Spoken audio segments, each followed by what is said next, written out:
Primeiro livro de Samuel 4, 1 a 8, diz assim a palavra do Senhor. A palavra de Samuel veio a todo Israel. Israel saiu à batalha contra os filisteus e acampou em Ebenezer. E os filisteus acamparam em Afeca. Os filisteus se dispuseram em ordem de batalha para enfrentar Israel.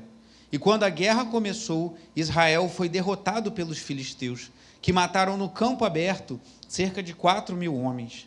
Quando o povo voltou ao arraial, os anciãos de Israel disseram: por que o Senhor nos derrotou hoje diante dos filisteus? Vamos trazer de Siló a arca da aliança do Senhor, para que esteja no meio de nós e nos livre das mãos dos nossos inimigos. Então o povo mandou trazer de Siló a arca do Senhor dos exércitos, entronizado entre os querubins. E os 2 filhos de Eli, Ofne e Finéias, estavam ali com a arca da aliança de Deus. Quando a arca da aliança do Senhor chegou ao arraial, os israelitas gritaram tão alto que o chão tremeu. Os filisteus ouviram a voz de júbilo e disseram: que voz de grande júbilo é esta no arraial dos hebreus? Então souberam que a arca do Senhor havia chegado ao arraial. E os filisteus ficaram com medo e disseram: os deuses vieram ao arraial. E diziam mais: ai de nós, porque nunca antes aconteceu uma coisa dessas. Ai de nós, quem nos livrará das mãos desses deuses poderosos? São os deuses que atacaram os egípcios com todo tipo de pragas no deserto. Até aqui a palavra do Senhor, oremos. Pai santo e amado, como é bom, Senhor, estar na Tua presença, adorar a Ti junto com os meus irmãos, nos alegrar com os que se alegram, chorar com os que choram, exaltar o Teu santo nome, ver por meio dos louvores o Teu Espírito Santo confirmando, louvor após louvor, tudo que será ministrado agora, Senhor, pois o Senhor é um Deus que fala, o Senhor é um Deus que fala com o Teu povo, falou no passado e fala ainda hoje. Então que Teu Espírito Santo confirme em cada coração a Tua boa, agradável e perfeita vontade para nós, e que possamos adorar ao Senhor, como foi lido no início no Salmo 93, diante da Tua santidade, Senhor, o Senhor é exaltado em santidade, possamos adorar-Te com toda alegria, com todo o júbilo, mas também com temor e tremor, com reverência, pois o Senhor é um Deus santo e fogo consumidor, mas que o Senhor fale aos corações, em nome de Jesus. Amém. Os irmãos podem sentar. Na mensagem da manhã eu acabei mencionando de passagem uma ilustração que eu faria agora à noite, mas eu vou voltar a fazer. Não, eu não vou deixar de fazer. Eu falava de manhã que pessoas temem acidentes com gás, e você deve temer mesmo, porque é muito perigoso. Seja se você tem botijão de gás em casa ou se você tem gás encanado. Há um processo, né, vocês sabem que eu trabalhei na indústria petrolífera por um tempo, e há um processo de odorização do gás. Quando você passa em plantas que produzem gás natural, tem até um lugar que é muito fedorento, aquela parte ali, que é a parte de odorização dos gases, que ele bota um cheiro no gás, para quando vazar você sentir o cheiro. Mas tome cuidado, né, você que tem o seu botijão de gás, você que tem o seu gás em casa, cuidado para não esquecer a panela ligada, sempre dá aquela verificada antes de sair de casa, se não esqueceu. Né? Outro dia eu esqueci a tapioqueira com o fogo ligado, ontem a minha esposa esqueceu o fogo ligado, eu fui lá e desliguei. Então acontece, irmãos, na nossa casa acontece na sua também. Mas eu falava de manhã que é um risco muito grande que está na nossa casa e que muitas vezes não atentamos, que é a energia elétrica. A energia elétrica é muito perigosa. Às vezes as pessoas pensam: mas isso é tranquilo, cuidado. Eu falava de manhã, né, os eletricistas ficam logo nervosos, né, Marcílio, Bruno, Valquí, né, o pessoal bota Benjamin, extensão, né, Marcílio, cuidado, né, aí o fio, você bota um Benjamin, bota uma tomada de 20 amperes, tinha que ser uma tomada de 20 amperes, você bota um Benjamin, bota na de 10, né, Marcílio? Olha o risco aí de você ter um problema elétrico, porque a eletricidade é muito perigosa, irmãos. A eletricidade, eu falava de manhã, é uma bênção. Você ter energia elétrica na sua casa, eu tenho na minha casa, é muito bom.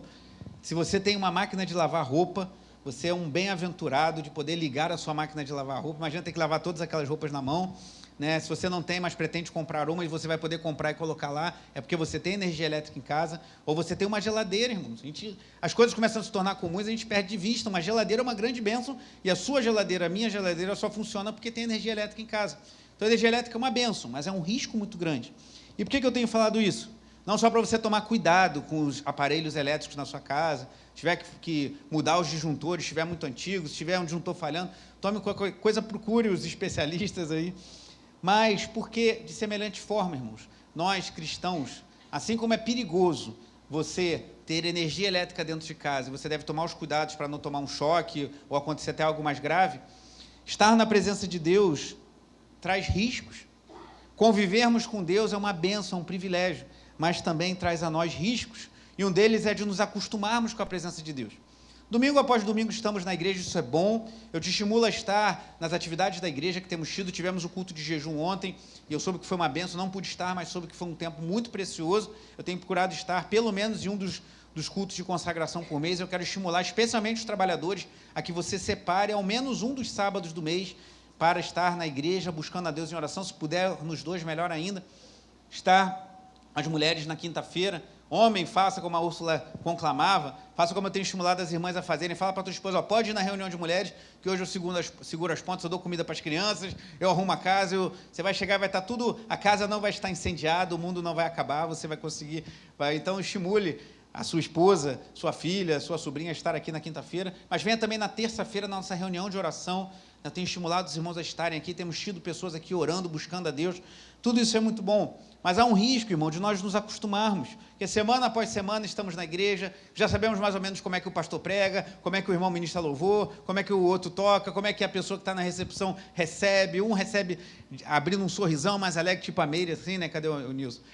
Outros recebem mais fechadinhos, outros falam mais à distância, outros dão um abraço, a gente começa a conhecer a vida da igreja, isso é uma bênção, isso é muito bom, mas também é um risco, de nos acostumarmos com a presença de Deus e nos acostumarmos com as coisas de Deus e acharmos que simplesmente por estarmos vivendo uma vida religiosa, estamos garantidos contra as investidas de Satanás e contra os desafios dessa vida.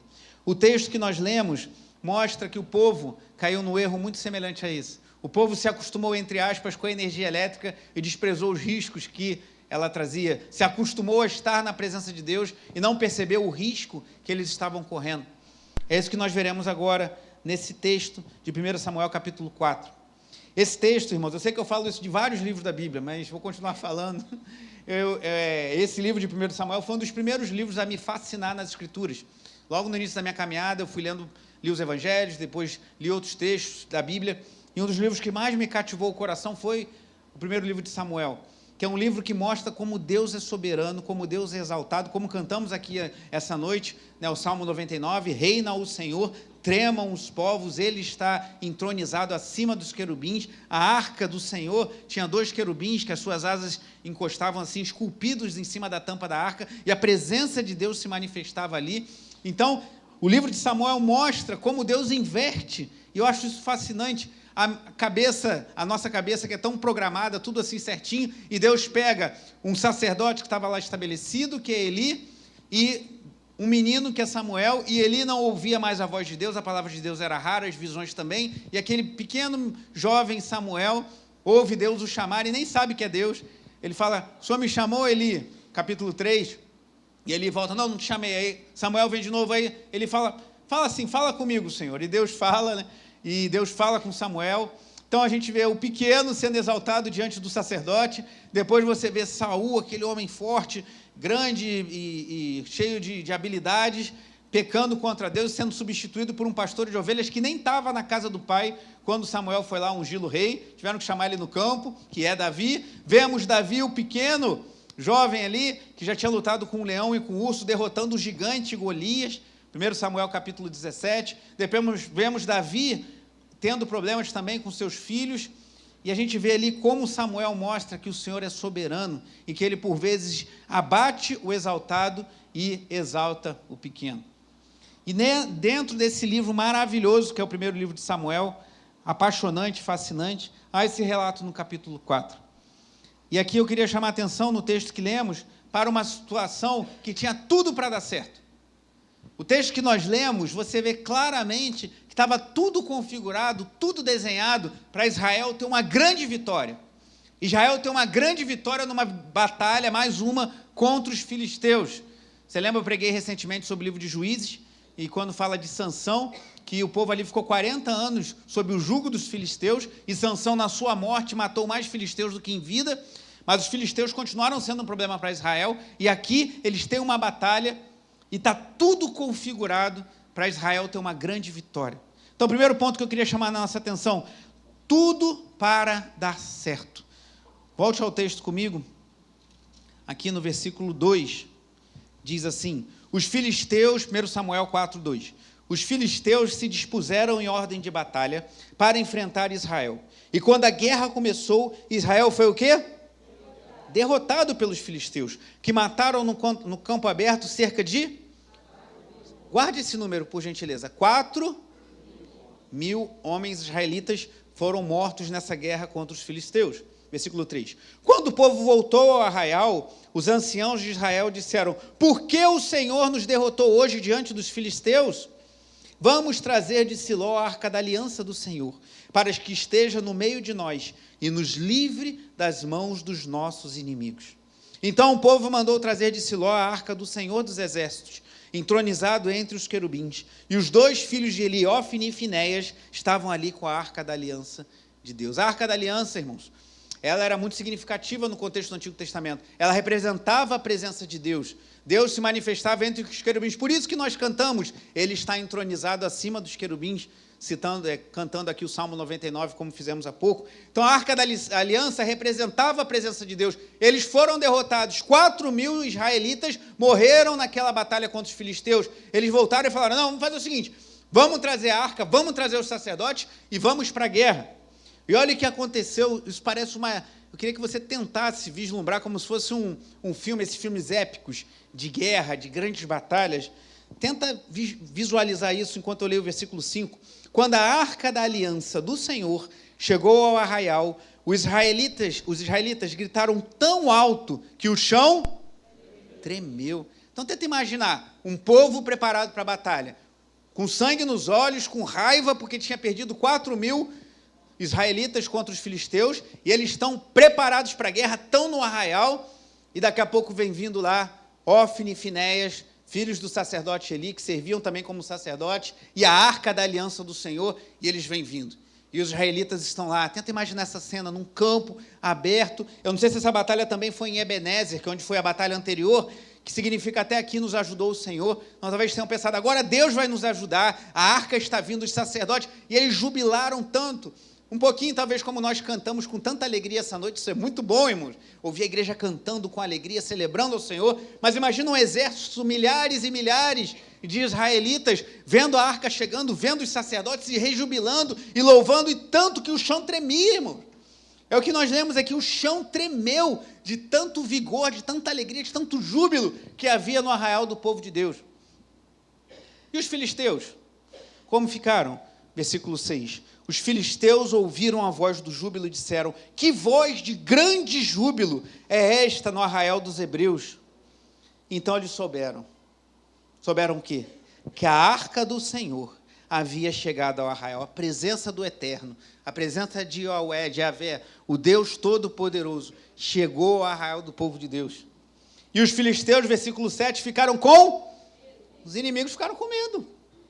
E disseram, os deuses, que eles não entendiam que era um só Deus, para eles eram deuses, mas é um só Deus, os deuses vieram ao arraial e diziam, ai de nós, porque nunca antes aconteceu uma coisa dessas. Ai de nós, quem nos livrará das mãos desses deuses poderosos? São os deuses que atacaram os egípcios com todo tipo de pragas no deserto, até aí. Então, eles não sabiam muito bem quem era Deus. Falaram, são os deuses. Não, não eram os deuses, era o Deus. Ali, com a sua presença manifesta na arca. E eles ficaram com medo, porque eles conheciam a história, irmãos. Isso aqui já tinha passado muito tempo da saída de Israel do Egito. Mas eles sabiam, eles humilharam, porque as 10 pragas não foi só por causa da desobediência de Faraó. A gente pensava, Faraó, coração duro, não deixou o povo sair, Deus vinha e humilhava. Cada praga, isso está inclusive no livro de Êxodo, explicitamente, cada praga humilhava um rei egípcio. O Nilo era cultuado pelos egípcios, suas águas tomaram como sangue. Eles chamam Deus Sol, uma das pragas é as trevas. O filho de Faraó era considerado como um filho de Deus, e ele foi morto, primogênito, como todos os primogênitos do Egito. Deus humilhou todos os deuses do Egito. Deus arrancou seu povo com braço forte e mão poderosa, e como se não bastasse, à frente do Mar Vermelho, Deus abre o mar, o povo atravessa, chega do outro lado, e Deus fecha o mar em cima dos egípcios. Os filisteus sabiam disso. Eles devem ter visto lá no WhatsApp da época, né? A notícia corria, irmãos. Os filisteus souberam e ficaram morrendo de medo. Esses caras aí, esse povo aí, o Deus deles chegou, ou os deuses deles chegaram no arraial, esses daí que humilharam os egípcios, esses aí que saíram do Egito, esses aí que destronaram nações, esses aí que venceram, e agora o que será de nós? Estava tudo configurado para dar tudo certo. A arca estava no arraial, Deus estava presente, os sacerdotes estavam lá. Acabou para os filisteus. Mas olha o que diz o texto. Tudo para dar certo. Versículo 9. Sejam fortes, filisteus, comportem-se como homens, para que não venham a ser escravos dos hebreus, como eles já foram escravos de vocês. Talvez mencionando a época lá de Sansão, em que os hebreus ficaram 40 anos sob o jugo dos filisteus. Comportem-se como homens e lutem. Mas o que adianta esse discurso aí meio de motivacional contra o Deus Todo-Poderoso? Mas olha o que diz o verso 10. Então os filisteus lutaram. Israel foi o quê? E cada um fugiu para a sua tenda. Foi uma grande derrota, pois foram mortos de Israel quantos homens? Quantos foram naquela? Foram 4.000. Agora que a arca está lá, que eles levaram a arca, que eles rejubilaram no arraial, não morreram 4.000, morreram 30.000. E como se não bastasse, versículo 11, a arca de Deus foi tomada, e os 2 filhos de Eli, Ofni e Finéias, foram... Então, primeiro ponto, tinha tudo para dar certo. Segundo ponto, deu tudo errado. O que aconteceu, irmãos? Por que isso aconteceu? Por que essa desagradável surpresa? Estava tudo configurado, irmãos, os filisteus com medo, a arca de Deus no arraial, o povo com sangue nos olhos, e eles partem para dentro dos filisteus e morrem 30.000 israelitas. Por que Deus permitiu que isso acontecesse? Mas não para por aí. Versículo 12. Amém, João? Então, um homem de Benjamim, versículo 12 do capítulo 4, saído das fileiras, correu, e no mesmo dia chegou a Siló. Ele havia rasgado as suas roupas e espalhado terra sobre a cabeça. Quando chegou, Eli era o sacerdote, o pai daqueles 2 que foram, Ofni e Finéias. Eli estava sentado numa cadeira, ele gostava de ficar sentado, perto da estrada, olhando como quem espera, porque o seu coração estava tremendo pela... Mas ele não está preocupado que os filhos foram para a guerra? Seu coração estava tremendo pela... Depois que o homem entrou na cidade e deu a notícia, toda a cidade começou a gritar. Eli, ouvindo os gritos, perguntou, que alvoroço é esse? Então o homem correu e deu as notícias a Eli. Ora, Eli estava com 98 anos. Os seus olhos já não se moviam e ele não podia ver. O homem disse a Eli, eu venho da frente de batalha. Eu fugi de lá hoje mesmo. Eli perguntou-lhe, o que aconteceu, meu filho? Imagina, ele devia estar nervoso, apreensivo. Seus filhos estavam na batalha, a arca estava na batalha. Então o mensageiro respondeu, Israel fugiu dos filisteus. Houve grande matança entre os povos. Além disso, os seus 2 filhos, Ofni e Finéias, foram mortos e a arca de Deus foi tomada. O que você acha que mais entristeceu o coração de Eli, o sacerdote que gostava de ficar sentado? E quando Ana chega lá no templo, ele estava onde? Sentado junto ao pilar do templo. E agora ele estava sentado de novo. Um sacerdote só quer ficar sentado, é um problema. O que ele se preocuparia mais? Ele recebeu 3 notícias. Seus 2 filhos morreram, o povo de Israel perdeu a batalha e fugiu dos filisteus, e a arca foi tomada. O que será que mais pesou no coração do sacerdote Eli? Versículo 18 responde essa pergunta. Quando ele fez menção da arca de Deus, Eli caiu da cadeira para trás, junto ao portão da cidade, quebrou o pescoço e morreu. Ele era um homem velho e pesado, e havia julgado Israel durante 40 anos. Como se não bastasse, olha o que diz o verso 19, a nora de Eli, a mulher de Finéias estava grávida e próximo do parto. Quando ela ouviu estas notícias de que a arca de Deus havia sido tomada e de que seu sogro e seu marido tinham morrido, encurvou-se e deu à luz, porque as dores lhe sobrevieram. Quando ela estava morrendo, as mulheres que a ajudavam disseram: não tema, porque você teve um filho. Ela, porém, não respondeu nem fez caso disso, mas deu ao menino o nome de Icabô, dizendo: foi-se a glória de Israel. Ela disse isto porque a arca de Deus havia sido tomada, e por causa de seu sogro e de seu marido. E falou mais: foi-se a glória de Israel, pois a arca de Deus foi tomada. Tudo indica que essa mulher morreu no parto, pois no versículo 20 fala, quando ela estava morrendo. Mas tudo configurado para dar certo. O povo perfilado para lutar, a arca que simbolizava a presença de Deus no meio do arraial, o povo rejubilando, os inimigos com medo. Morreram 30 mil israelitas, os dois sacerdotes, os dois filhos do sacerdote. O sacerdote Eli cai da cadeira, quebra o pescoço e morre. A sua nora possivelmente morreu no parto, mas antes de morrer deu o nome a um filho e acabou. Foi-se a glória de Israel. Porque mais grave que tudo isso, Deus se ausentou do seu povo. A arca de Deus foi tomada. Meus irmãos, que história que começa parecendo que tem tudo para dar certo e no final dá tudo errado. E qual é o alerta que eu creio que é da parte de Deus para nós nesse texto essa noite? Cuidado para não se acostumar com a presença de Deus.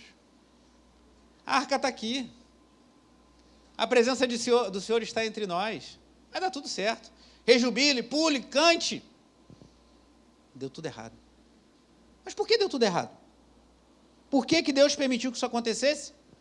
Morresse todo mundo, 30 mil israelitas. Eli, o sacerdote, seus dois filhos. A mulher de Finéias, tendo um filho cujo nome aí acabou, foi-se a glória de Deus. Quais são as razões de derrota tão fragorosa do povo de Israel? Voltando um pouco no texto, a gente começa a entender. Capítulo 2, versículo 12. Lembra dos filhos de Eli? Olha eles aqui. Capítulo 2, versículo 12. Os filhos de Eli eram homens malignos. Em outra versão fala homens de Belial. Só mais experiente lembra. Eram homens de Belial, homens malignos. E o que diz aí no versículo 12? E não se importavam com o Senhor. O costume desses sacerdotes com o povo era este: quando alguém oferecia um sacrifício, o servo do sacerdote vinha com um garfo de 3 dentes e enfiava a carne, enquanto a carne estava cozinhando. Enfiava o garfo na caldeira, na panela, no caldeirão ou na marmita. O cara roubava até bife de marmita, meu. O cara era terrível. E tudo que o garfo tirava, o sacerdote pegava para si. Assim se fazia todo Israel ali, que ia ali a Siló. Uma observação: o sacerdote tinha direito de consumir parte dos sacrifícios, era previsto na lei, mas não assim. Mete o garfão aí, o que vier é meu. E olha o que continua dizendo o texto. Também, versículo 15, antes de se queimar a gordura, o servo do sacerdote vinha e dizia ao homem que estava oferecendo o sacrifício: dê um pedaço desta carne para o sacerdote assar. Ele não aceitará de você a carne cozida, mas apenas crua. Se o ofertante lhe respondia: desde que eu primeiro queime a gordura, depois você pode pegar o quanto quiser, o servo do sacerdote dizia: não, você tem que te entregar essa carne agora, senão eu pegarei à força.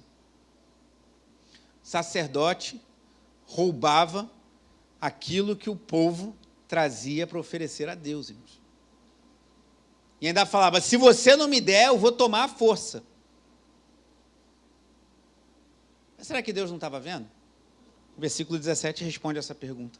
Era, pois, muito grave o pecado desses moços diante do Senhor, porque eles desprezavam a oferta do Senhor. O texto diz mais, no versículo 23, ele tenta alertar seus filhos, mas parece que ele não se empenha muito nisso, porque ele até exorta, mas Deus já estava decidido a julgar aqueles homens.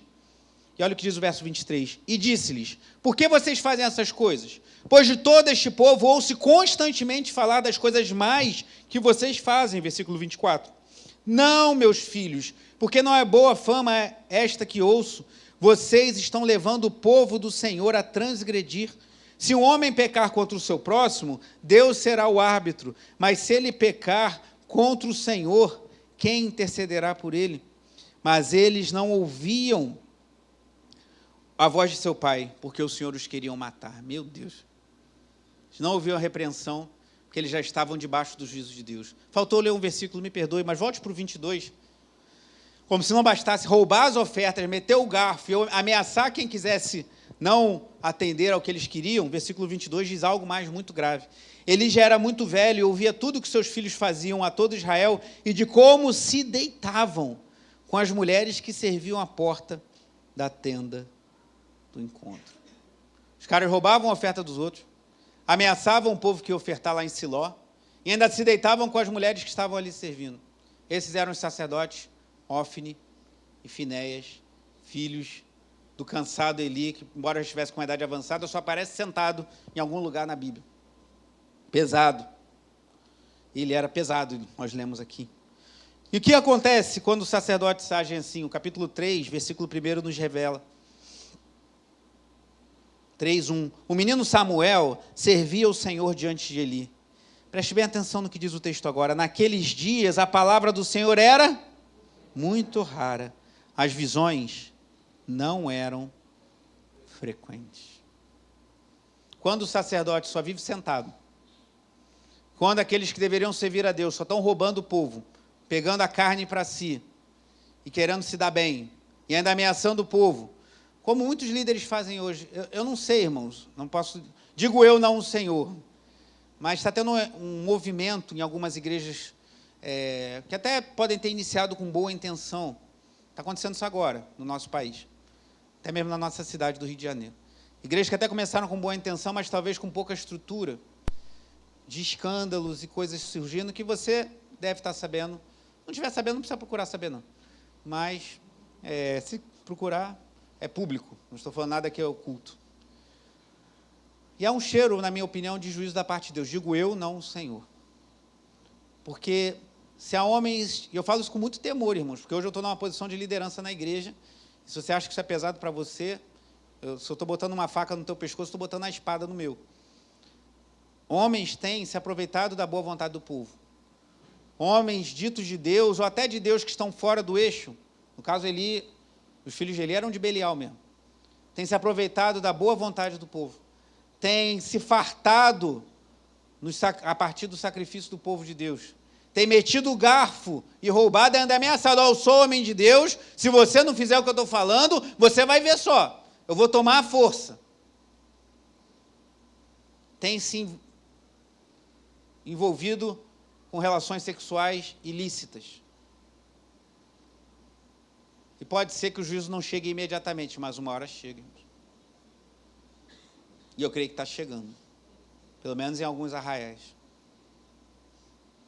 E como eu falava de manhã, pregando sobre Hebreus 12, horrível coisa é cair nas mãos do Deus vivo. Preguei isso, na verdade, outro dia. Hoje é que Deus é o nosso Deus, é um fogo consumidor, irmãos. Os caras estavam fazendo isso. Aqui no capítulo 3 ainda, versículos 10 a 14, Deus chama Samuel, lembra? Samuel acha que Eli vai lá e volta, aí Samuel falou como Eli orientou, fala, Senhor, porque o teu servo ouve. E olha o que Deus falou no versículo 10 do capítulo 3. Então o Senhor veio e ali esteve e chamou como das outras vezes. Samuel, Samuel. Este respondeu, fala, porque o teu servo ouve.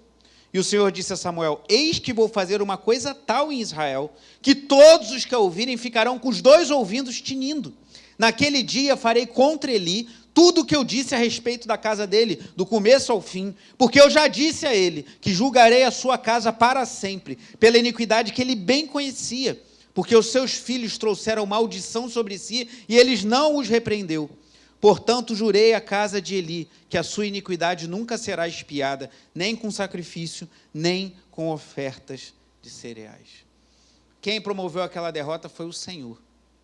Que Deus já tinha decidido julgar os maus filhos de Eli, aqueles filhos de Belial, estavam brincando com as coisas de Deus, estavam fazendo pouco caso da oferta que o povo, sinceramente, vinha apresentar a Deus, que estavam se deitando com mulheres que serviam o Senhor na tenda, no lugar santo, no lugar dedicado a Deus, eles estavam fazendo tudo de errado. E pode ter passado aos olhos dos homens, mas não passou aos olhos do Senhor. E aqueles anciãos, ao invés de orarem, falaram, Senhor, o que está acontecendo que a gente perdeu numa batalha 4.000 homens? Eles tiveram uma ideia. Você me lembra um pouco a mulher samaritana, quando tem aquele diálogo com Jesus, e está tudo muito bem, nós esperamos o Messias. Aí Jesus fala, a salvação vem dos judeus, João capítulo 4.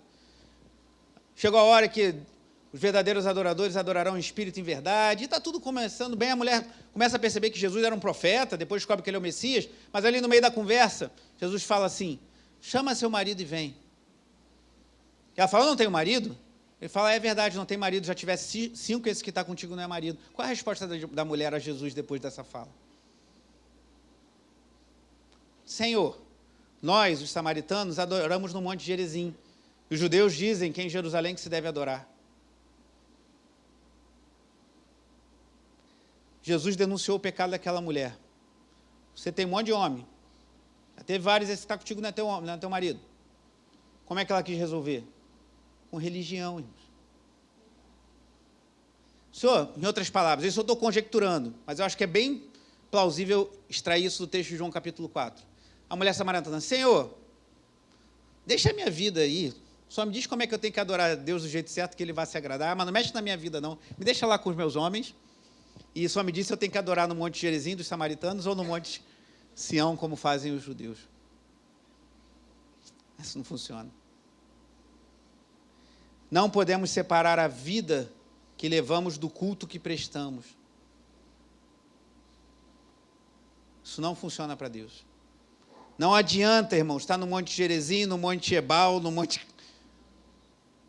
Sião. A vida que levamos influencia diretamente o culto que prestamos. Samaritana, eu vou tocar na sua vida assim, porque se você quer conhecer o Messias, você vai ter que estar disposta a acertar a sua vida. Em outras palavras, estou parafraseando o texto de João capítulo 4. Ófine e Finéias, vocês vão ficar roubando a oferta do povo de Deus? Vão ficar se deitando com as mulheres na tenda? Não adianta levar a arca para a batalha. Não adianta rejubilar no arraial a ponto do chão tremer, e foi isso que a gente viu aqui. Há muitas igrejas que você vê as coisas acontecendo, milhares de pessoas reunidas, multidões, um som maravilhoso, luzes e tudo maravilhoso, mas se não houver santidade ao Senhor, se não houver seriedade com as coisas de Deus, Deus não está lá. Não adianta fazer tudo maravilhoso, levar a arca, levar os sacerdotes ímpios, Deus não vai se manifestar ou vai manifestar juízo, irmãos. Então, uma coisa dos coaches, né? Outro dia eu vi uma imagem de um desses coaches assim, o maior evento do fulano, aí não sei o que de destino. Eu confesso que eu tive um pensamento maligno, confesso aos irmãos. Eu pensei, o destino dele é ser um pilantra. Enganando os outros, querendo ganhar dinheiro à custa dos outros, vai trabalhar. Mas o povo gosta. É mais fácil você ouvir um pilantra falar o que você gosta do que você ouvir a palavra de Deus e querer acertar a tua vida. Irmãos, não podemos separar a vida que levamos do culto que prestamos. O povo sofreu uma derrota fragorosa, porque os sacerdotes estavam lá, mas eram ímpios, eram homens de Belial. A arca estava lá, mas Deus não honrou, porque o povo não estava agradando a Deus. Mas Deus sempre preserva um remanescente fiel. Olha o que diz aqui o capítulo 3, versículo 19. Samuel crescia, e o Senhor estava com ele, e não deixou que nenhuma, preste atenção nisso, de suas palavras caísse por terra. Todo Israel, desde Dan até Berseba, reconheceu que Samuel estava confirmado como profeta do Senhor. O Senhor continuou a aparecer em Siló, porque em Siló o Senhor se manifestava a Samuel, por meio da palavra do Senhor. Então, se há uma má notícia, em nossos dias há muitos homens se dizendo em nome de Deus, muitas pessoas falando em nome de Deus, e com uma vida ímpia de filho de Belial, como eram Ófine e Finéias. Mas uma boa notícia, Deus sempre preserva um remanescente fiel. Que sejamos como Samuel, aqueles a quem Deus ainda fala nos dias de hoje. Nos dias confusos da igreja brasileira, Deus ainda tem um povo fiel, que não se dobra diante de Baal, mas adora o Senhor, que busca a Deus em oração, busca a Deus em jejum, busca a Deus na palavra, busca seriedade com as coisas de Deus, busca santidade a Deus, mesmo sendo falho e pecador como eu e você somos.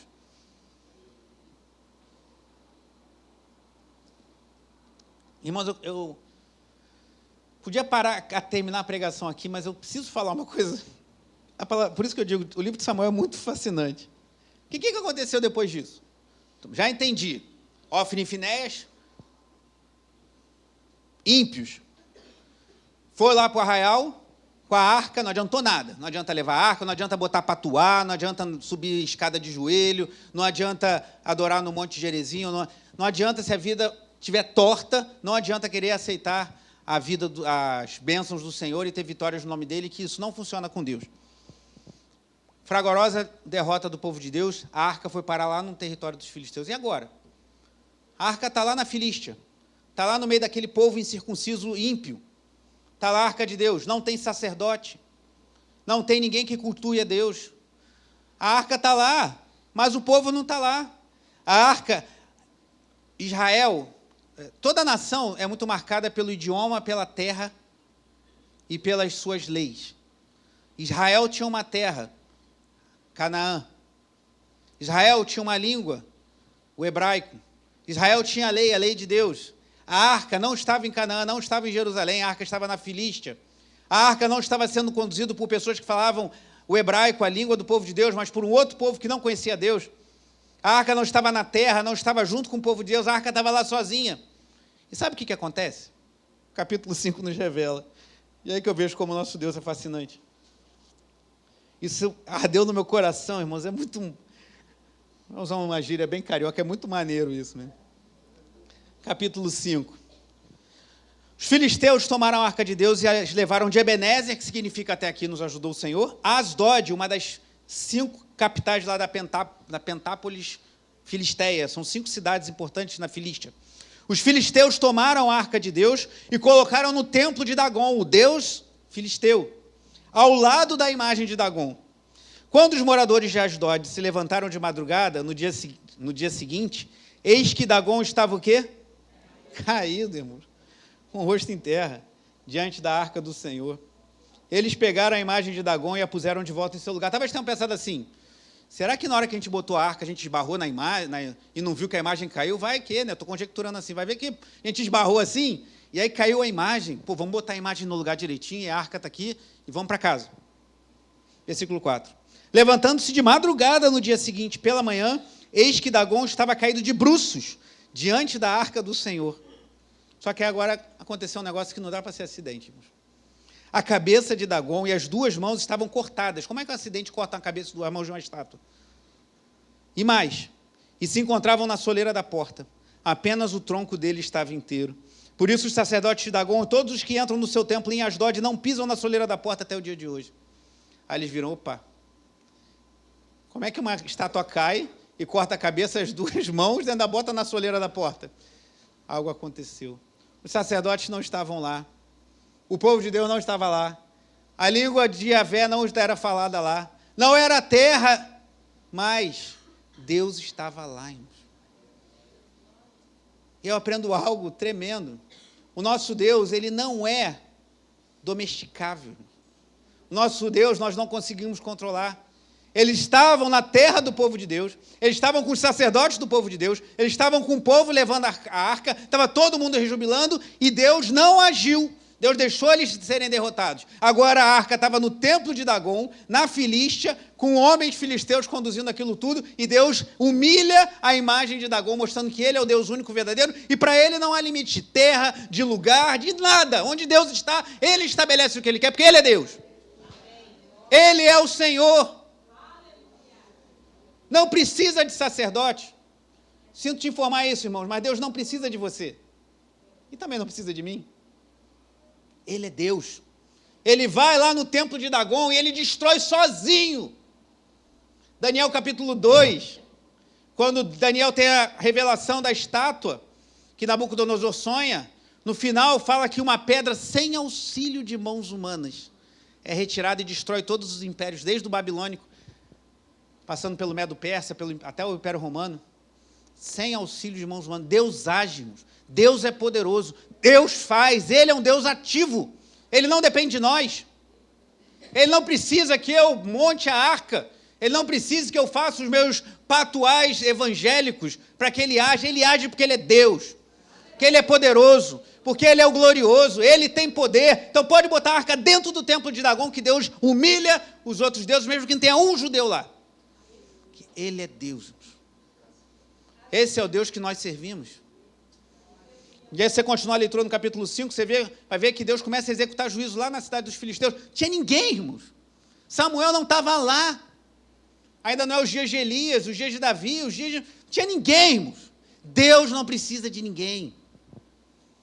Sei que isso é chocante para os ouvidos contemporâneos, que a gente se acha tão importante, que você vai no shopping e está a loja falando assim, sinta-se feliz. Sabe uma das coisas mais idiotas o Nelson acho que vai gostar dessa. Quando eu estou no computador e eu não liguei na tomada, e a bateria está acabando, e vem uma mensagem assim, convém ligar na tomada. Eu acho uma das coisas mais idiotas. Para mim é uma das maiores testificações de que nós somos uma sociedade imbecil. Que convém, quase me pedindo um favor, por favor, ligue na tomada. Se eu não ligar na tomada, o computador vai desligar, meu Deus do céu. As pessoas estão muito cheias de milindre, tudo tem que ser assim, por favor. É quase o computador sai da tela assim e fala, por favor, me ligue na tomadinha para que você não deixe de... Nelson, tá, Nelson. Antigamente havia uma mensagem assim, ó, o computador vai desligar. Ponto. Mas hoje em dia assim, ó, convém, quase pedindo um favor, convém ligar o computador na energia. Cara, como a gente se tornou imbecil, desculpem a expressão. E aí você chega para uma cultura dessa e fala de um Deus todo-poderoso, que não está aqui para fazer afago em mim nem em você, que é Deus, Rei todo-poderoso, reina o Senhor, tremam os povos desde a eternidade a eternidade. E que Ele age lá na Filístia, mesmo que não tenha nenhum judeu lá, o pessoal não gosta muito, né? Ah, não é esse Deus que eu quero, não. Eu quero um Deus que acha que eu estou no centro do mundo. Um Deus que me coloque bem no centro da existência. Então você quer um Deus falso. Se você quer um Deus verdadeiro, esse é o Deus da Bíblia. Agora, apesar de tudo isso, como diz o cântico, apesar da glória que tens, tu te importas comigo também. Então, depois de se lembrar quem Deus é, que Ele é o Todo-Poderoso, que Ele não depende de ninguém, que não adianta fazer patuá evangélico, não adianta levar arca, não adianta fazer campanha do sal grosso, não adianta botar a arca em cima, não adianta... Que nem eu vi um patético de um dito apóstolo que botou um bonecão de Golias e deu um soco, aí o boneco caiu, que coisa ridícula. Não adianta fazer isso. Se não formos obedientes a Deus, se não cultuarmos a Deus do jeito que Ele quer, não honrarmos a Ele, não teremos o seu favor, irmãos. Mas mesmo sendo tão poderoso, mesmo sendo tão glorioso, mesmo tendo criado tudo com a palavra do seu poder, Ele ainda assim enviou o seu Filho unigênito para que todo o que nele crê não pereça, mas tenha a vida eterna. Você entende quão privilegiado eu sou, quão privilegiado você é? Quão privilegiada você é, minha irmã? Deus não deixou de ser Deus. Deus continuou sendo glorioso, sendo poderoso. Mas Jesus se esvaziou da sua glória sem deixar de ser Deus. E pisou essa terra amaldiçoada pelo pecado. Para receber o meu pecado, o seu pecado. Então Deus é grandioso, Deus é maravilhoso, mas Deus é misericordioso e Deus é Pai, irmãos. Então, sirvamos a Deus com alegria. Não confie em falsos ensinos que dizem que você está no centro do mundo.